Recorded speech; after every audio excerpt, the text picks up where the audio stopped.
I'm Julie Kohler, host of the White Picket Fence podcast.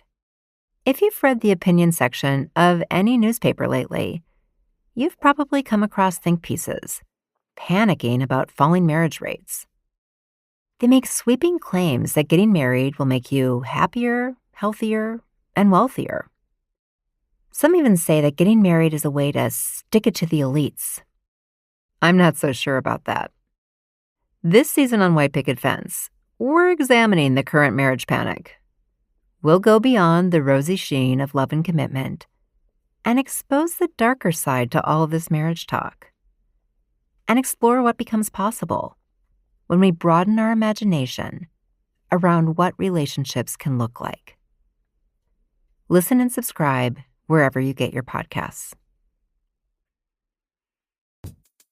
Welcome back, Brown Girls. A'shanti here, the founder of the Brown Girls Guide to Politics, the one-stop shop podcast for women of color who want to hear and talk about the world of politics.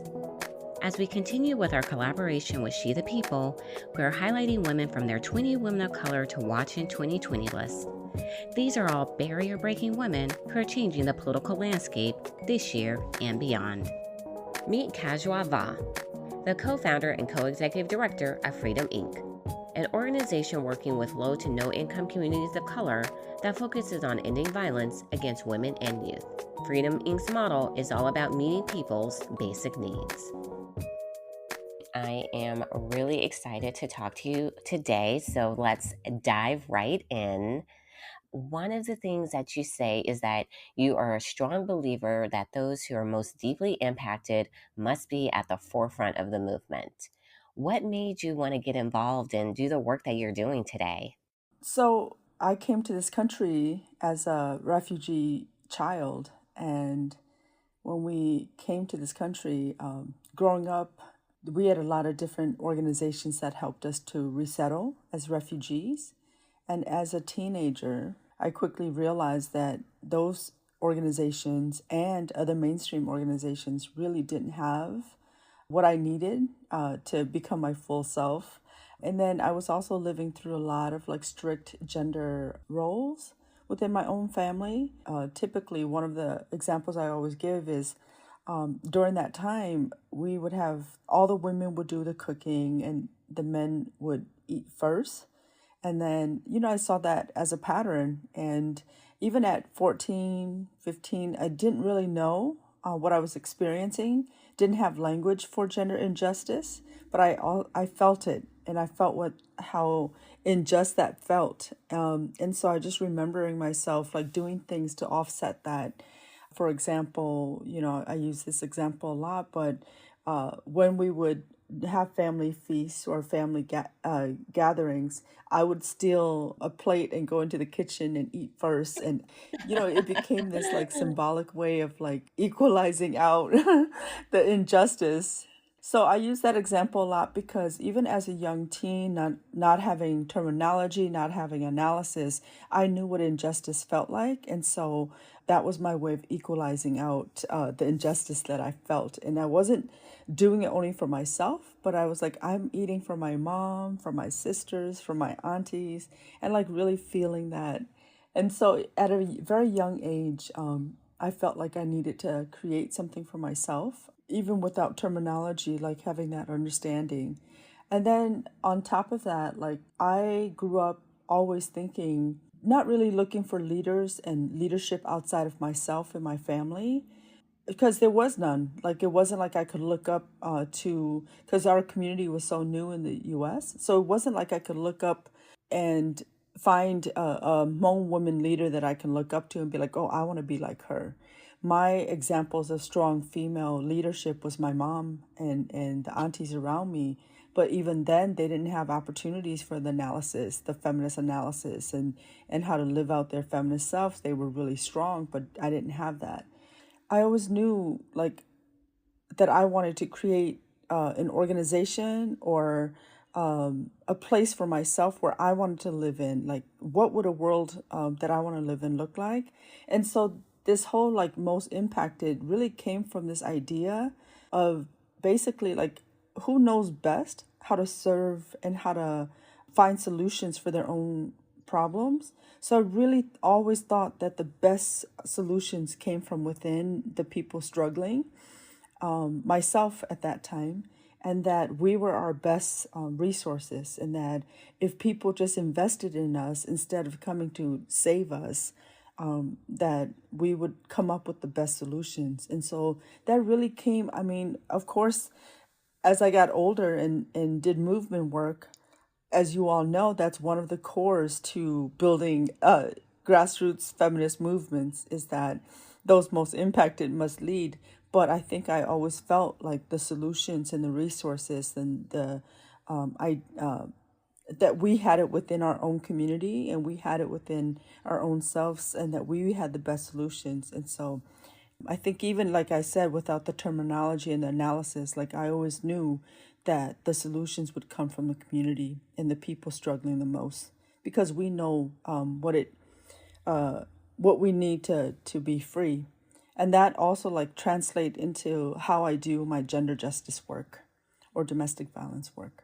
I'm sitting here listening to you talk, and I was doing a interview yesterday with other women, and this subject came up about girls' confidence and how at young ages, girls really kind of do need to see role models in order to say, oh, I can do that. Oh, I can walk in that space. And you didn't have that, but now you're the role model that you didn't have when you were growing up. And I just think that is so fabulous. I'm just in awe of everything that you just said. Thank you. I agree. I mean, I think when I look back, not having somebody to role model after, really, I think that the it was the women around me. And people say that, and a lot of people say that, and then it becomes cliche kind of. But absolutely, like I think my feminism really stemmed from the fact that you had were like refugee survivors, were survivors of war, refugee camps, and assimilation of the U.S. And looking at these women, and looking at these women who were never allowed to practice like the traditional roles and leadership within the community, but having survived war and having 1/3 of your population like killed off, and then having to start over again. I think I looked at my mom, and I saw my mom as my, and a lot of communities have this too, but I saw my mom as my mom and my dad, and the holder of like all that was Hmong, all that was me. And so I really looked at her, even though she didn't have the analysis, like looked at her ability to survive and her ability to lead us, even though we grew up in such strict cultures that limited how and what women could do and be, that because of war, all of that was flipped, and she became everything for me. And so I think that like really played such a key role in what I thought I was able to do, and in my confidence, because I didn't see any other way but to survive and to hold on to history and family and community the way that she did. That is so beautiful. I do want to move on and talk about the work that you're doing today. You are the co founder and co executive director of Freedom Inc. Listeners is an organization that's working with low to no income communities of color, and it focuses on ending violence against women and youth. We are in the middle of the COVID pandemic, and we are seeing an increase in domestic violence. There's really a lot of women leaders who are the first to speak up when we said, oh, we'll just have everyone stay at home because you're safer at home. But we know that home is really not safe for a lot of people. So, can you tell us a little bit more about the work that you're doing around this issue, and how our listeners can support women and youth who are enduring domestic violence during this time? So yes, definitely. When the pandemic stay-at-home policies came into play, a lot of people, I'm sure, at first it's exciting because you're like, oh, okay. I mean, of course, the pandemic is horrible, but people are saying you get to be home, and everybody's home all day long. And then I think for those of us who've always known that home isn't and hasn't been the safest for many, many reasons and for many people, we quickly sprung into action. and tried to keep things as normal as we could for our clients. And then we like quickly started to assess what it is that they were going to need. And so all of my staffs called everybody that we had worked with, or that we have like weekly support groups for women and girls and queer folks who are experiencing domestic violence, sexual assault. And so what we did was we called everyone that continue or that was coming to our support groups, and we asked what their needs were, and we asked if they were safe. So number one, like reaching out to our base and asking if they were safe. And then number two, realizing that even if they were safe or weren't safe, that during this time, people are not moving in and out. But those that actually have to leave their home during this pandemic are going to still leave.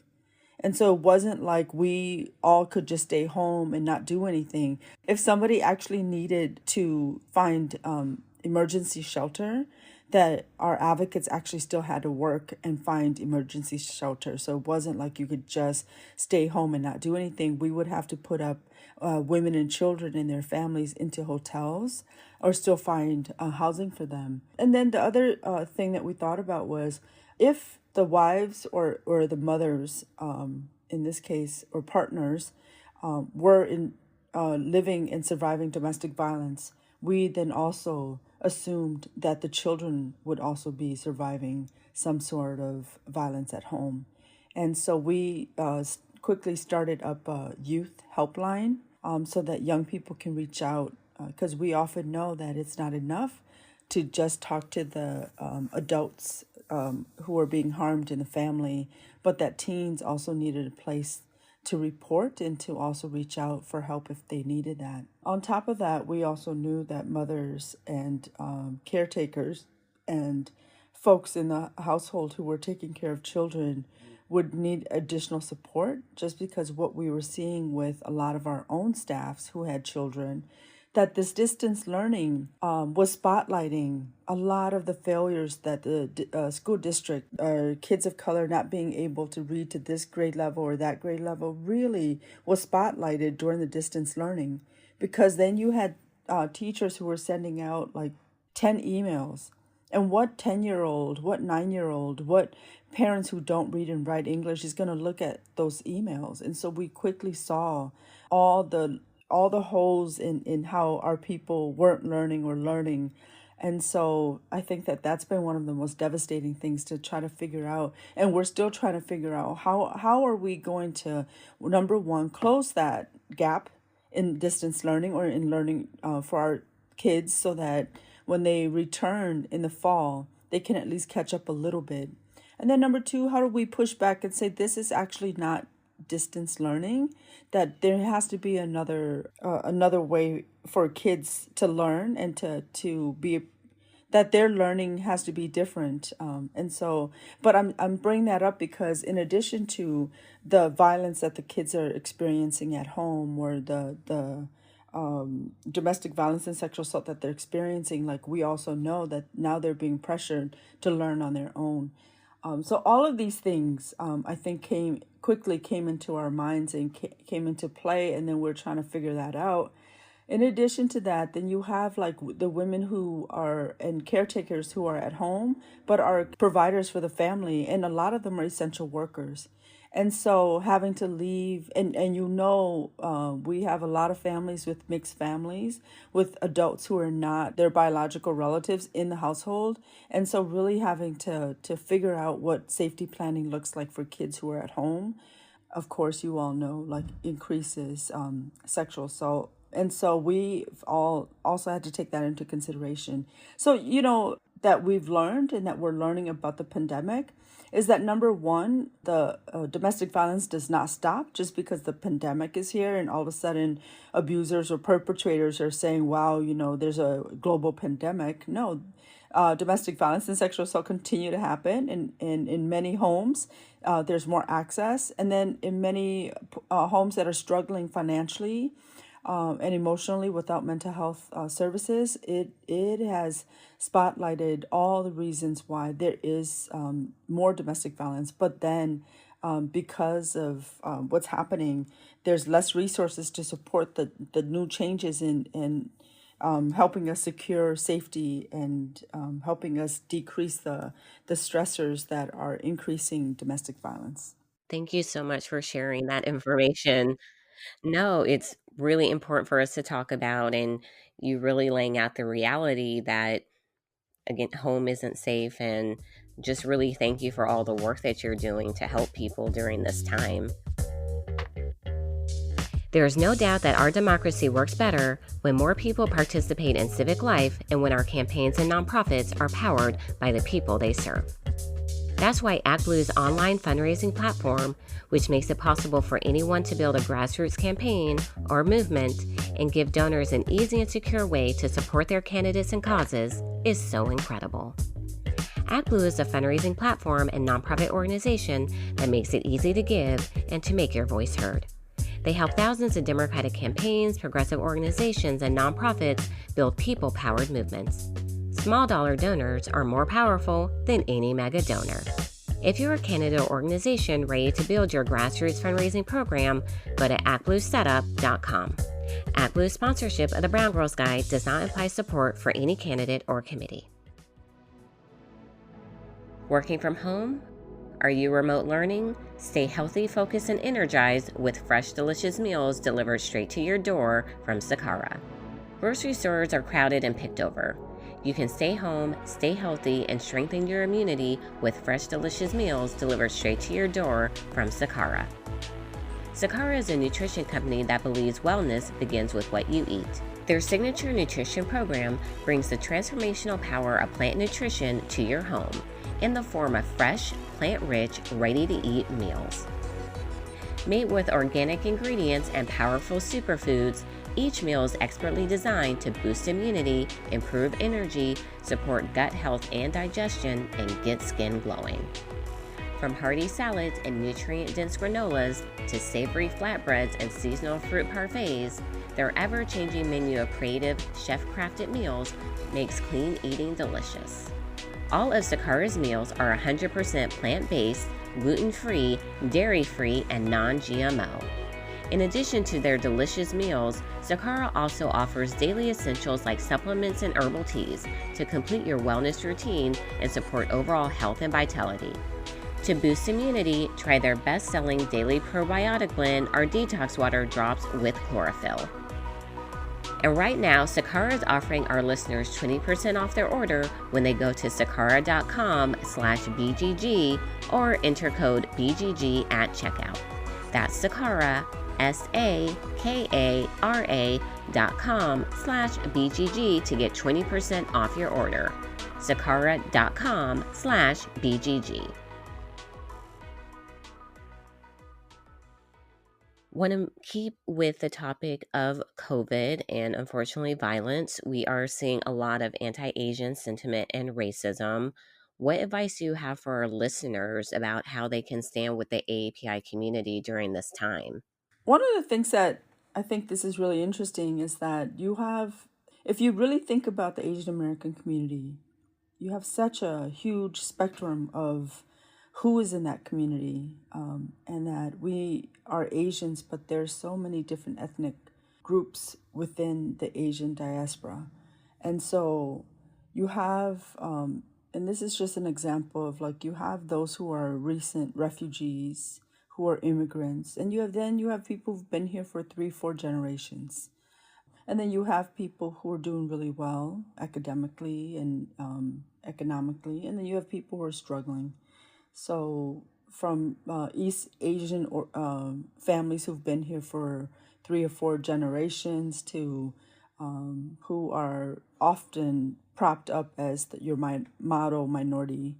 And then you have your Southeast Asian folks like Cambodians, Laotians, Hmong folks, Vietnamese folks, who Cambodian and Hmong folks are struggling a lot, and their demographics look a lot like Latinos and African Americans who are struggling also in this country. And so what we've been seeing during the pandemic and the increase in anti-Asian hate crimes and sentiments is, I think that we've always had people who saw us as foreigners and others. But I think that I often say this, when you have the most powerful person in the US condoning and enticing anti-Asian violence, then it's basically pretty much like an open season for anybody to it's acceptable for anybody to do that. And so I think that I often say I think we need to put blame where blame fits. It's not so much the people who are having a hard time and trying to figure things out that we can look towards and say, of course, we don't want any violence against our community, and we have to work that out. And anybody who causes violence against anybody should be held accountable. How do we hold the most powerful person in the U.S. who's condoned violence against us accountable? And I think that we need to look at that, because people are trying to place blame, and it's easy to place blame on the people who you live next to, people who you're in community with, who are causing you harm. But it's those who have leadership and power to stop and influence the anti-Asian violence who continue to be silent. And in this case, 45 who condones it and actually taunts our community by publicly taunting Asian Americans as like the Chinese virus, or I think just a couple days ago with him asking an Asian American reporter that was at his briefing to ask questions that she was asking him, to ask those questions of China as if she has a personal relationship to China. I don't watch his press briefings because I need to keep my blood pressure low, but I did see the clip and my mouth was just open at just not only the blatant disrespect, but just the blatant racism that was directed at her. And what we're seeing on the ground here in the Midwest or in Wisconsin is because Hmong folks are the largest population of Asian Americans, is that a lot of the hate crimes are directed towards our community. So what we're finding in this time is, and depending on what's happening in the world and depending on who the U.S. is upset with, this is not a new phenomenon, and this is not a new theory that anybody who, in any Asian country that the U.S. is upset with or at war with, Asian Americans become that population. And so during the Vietnam War, everybody was Vietnamese. Now everybody, no matter what you look like, if you look Asian, you're Chinese. And so here in the Midwest, what we're seeing is a lot of like anti-Asian sentiments of going to grocery stores and people blaming you for the coronavirus, people telling you to get out, or people are physically violent towards our elders or our communities. And so we've seen a rise in that. And thank God that the majority of our elders in our vulnerable populations are not out and about. But I think that with ethnic or with racism, I think even if it doesn't happen to you, your body and your being feels this collective pain and a collective experience of racism. And so I feel like a lot of people are also going through that, which adds to mental health wellnesses, which adds to emotional trauma. So it's not unlike many other communities of color who've experienced genocide and trauma and racism. But I can tell you that that is something that collectively we're all experiencing at this moment. Thank you so much for sharing that.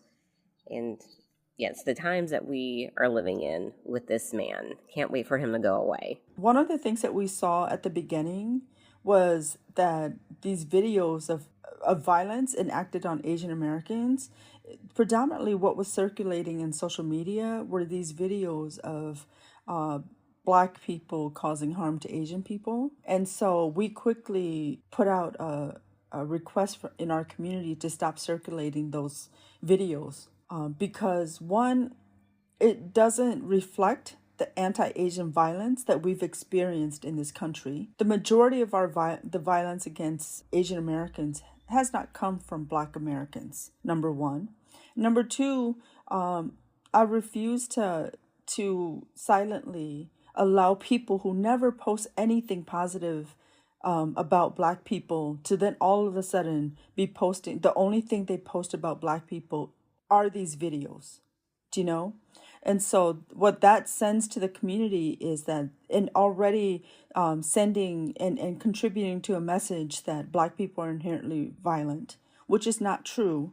And so holding our community accountable for what they post and how they need to be responsible for those videos. And then also like really putting blame where blame should go, which is to people who have power and privilege, who are holding out on us, who are living out this capitalistic benefits of the capitalistic world that we're in, who get to sit at their mansions and point fingers at us and blame us for the pandemic, but hold no responsibility for how they are uh, condoning anti-Asian violence against us. And then also, number three, helping my community to understand that of course, violence, the physical violence is equally harmful. But look at the policies of this country. Look at what they've done to bring us here. And look at how systematic racism impacts us in such a different way. And that, like, without understanding all of these things, it's too easy to blame a community that is already blamed for many, many things. And so, like, really helping to stop the anti-Blackness. And so, like, really looking at where Asians fall in line with white supremacy and how we uphold white supremacy. And that, of course, nobody should cause harm to us, but also understanding the larger role of white supremacy and anti-Asian violence. Really want to thank you for saying that. I've been participating in a lot of the webinars about how we can support our AAPI sisters and brothers during this time. And one of the things that I love from many of the webinars is this topic does come up, is how can we stand together as communities that are facing violence, discrimination, and how a lot of people do want to pit us against one another when we're all facing the same horrific treatment. And I want to thank you for saying that, because like I'm tearing up a little bit. What you said really spoke to my soul, because it is very easy just to immediately increase anti-Blackness. And that's something I tell people all the time. There's racism and discrimination, and then there's anti-Blackness, which is completely in its own field. And a lot of people will use these times just to continue to make Black people out to be whatever they want to describe us as, historically, just violent people, uneducated people, just, menace to society. But I do think one of the positive things that will come out of this time is how the Black community and the AAPI community do strengthen our relationships. Definitely. I support that. I think this is the time for Asian Americans to lean into being more Asian Americans, and not lean into white supremacy and be used as pawns in this game against each other. Thank you. So I want to move on. Pew Research just reported that Asian Americans are the fastest growing segment of eligible voters out of the major racial and ethnic groups in the US. So what they're saying is more than 11 million Asian Americans will be able to vote this year, making up nearly 5% of the nation's eligible voters. So, another goal of yours is to reach 10,000 voters and get more Southeast Asian women elected to office, which the listeners know I love, I'm all about. That's my day job. So, tell us a little bit more about your work in this area. Yes. So, I have a great team of community builders, power builders, which is our civic engagement team. And I think that 10,000 people can be reached in many different ways. And prior to the pandemic, what we had been doing was going into communities where people typically don't believe they're voters. And so these are poor Black and brown communities, immigrant communities. And really, we were just canvassing these communities to have conversations and to make sure that they were aware that there was an election, and to help people register. And what we found was that many of them said to us that they had never been approached. And they had never been, no one's ever talked to them about voting. No one's ever talked to them about being civically engaged. And so what I found is our strategy here is to talk to people that look like us, that people never thought would go out and vote and would participate civically, and that people didn't pay attention to and wasn't interested in getting their vote and wasn't interested in making sure that their voices were heard. And so we have such a great team that we've been able to do that. And some of the other things, going back to what we've learned here in the state of Wisconsin, is that we may not have people of color in numbers because our population, Wisconsin is predominantly white.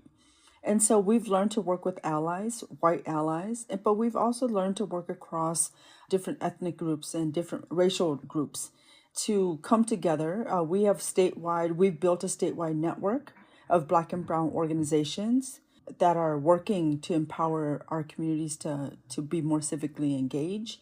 And so in this way, we've been really building up our statewide power to make some changes. But I think one of the strategies that in a predominantly white state that I think has been effective for us is that you may not be able to impact the way elections, the results of elections, if it's just working within your own community.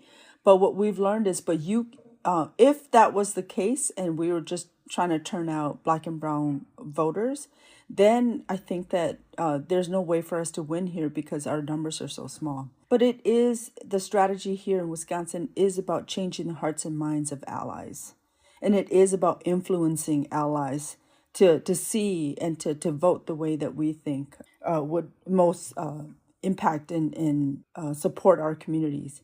To give you an example, a couple years ago, we've been working on this campaign, but about 4 years ago, we started this campaign on No Cops in Schools. And at that time, it was basically just 4 young people, a couple of us in the room. And we really were just saying, like, no, we don't want cops in schools. But after 4 years of every week showing up and organizing and mobilizing people, 4 years later, no matter which local election, candidate platforms, or whoever was running for office, they could not run without making a statement and a stance on cops in schools. And so we were able to impact people, and that it became an issue that everybody had to answer to. And so that really shows you what organizing can do, and the strategy of we may not be able to get enough votes, and you can create campaigns that really focuses on changing the hearts and minds of people. And that was a campaign that I think really showed that. At first, of course, one of my strategies in organizing is as a Hmong person or as a Southeast Asian woman, like I believe, like, whatever you do, like, do it in your community first. Like, because I know what it means to be a Southeast Asian woman. I know what it means to be a Hmong woman. And so if I'm going to organize, like, let me practice and try this out and see if it works. And so one of the things that for people who don't know a lot about Hmong people, one of the things that we're really good at and excellent at is political organizing.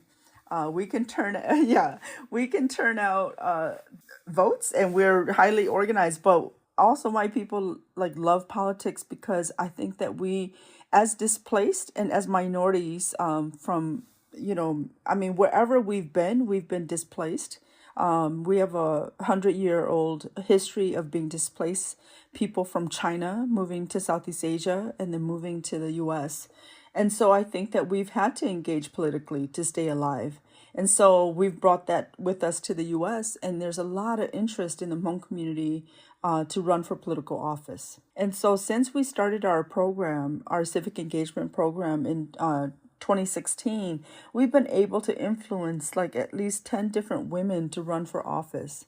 And many of them have won. And so we took that example and said, if we can help to educate and inform people about the process of local governments and about the processes of running for office, What would that look like, and how impactful would that be for our community? And so that's become one of our area of interest. I think that no matter, even if it's just Southeast Asian women this year, I think that we have great potential to impact a lot of feminist women of color throughout the state of Wisconsin, and to support their running for office. I agree. I'm all about getting more people like us in office, especially the women. And I think that goes back to what we originally started with, that you're a strong believer that those who are the most deeply impacted must be at the forefront. It all relates back. So, keeping with how you help women, how you inspire women, uplift women, you were able to name a +1 for the She the People list, and you picked Chai Moa. Why did you pick her? So when I came into, I picked Chai Moa as my +1 because when I came into nonprofit, I didn't know what I was doing, but I was a little bit older than Chai. Chai was about 18 years old. And this 18-year-old teen mom came in and taught me how to do nonprofit accounting and how to keep records. And since then, I mean, it's been 20 years. Since then, she's just been amazing. There's nothing that you can't, that you can, there's nothing that you give her that she can't do. And so I always look at that and I'm like, how amazing to be 18 years old and know more than me, number one. Also be a teen mom. And then throughout the years, just seeing her become this amazing leader, not only for her, not only within the nonprofit world and the feminism among women's movement, but for her family and for my family and for the community. And so as a teen mom went into like working and building her own leadership to now being an elected official in her county, being a person, an Asian American person in central Wisconsin, of all places, making impact on communities of color. She's amazing. The epitome of what I saw my mom be, like the mom, the dad, and the leader. And so I'm really proud to have her in my life. Oh, that is just so beautiful. All right, I want to move us into our final question, our signature question that we ask all of our guests. And I'm really excited to have your advice on this, considering everything that we talked about. What advice do you have for the brown girls out there listening saying, I want to be just like her? So if you're a brown girl and you're listening to this podcast, my advice to you is to find your passion and do what it is that you love. Because after 20 years of organizing, what kept me here and centered is I always went back to what I love, and that's the love for my people. No matter what happens in your life, never lose yourself to anybody and anything. Always try to find your center and come back to that. And that sometimes the best leaders are not the ones who are often propped and are often not the ones that people think are leaders, but are just people like you and me, and that we can be the leaders for ourselves. That is great. That is great. It was so wonderful speaking with you. Just thank you so much for your time and everything that you do. If you have a moment, please take the time to rate and review us wherever you listen to podcasts. Stay up to date with us on the BGG website, www.thebgguide.com, and on our social media, Facebook, Instagram, and Twitter @The BG Guide. The BGG podcast is produced by Wonder Media Network. You can find them on Instagram @WMN.media and on Twitter @WMNmedia. Until next time, brown girls.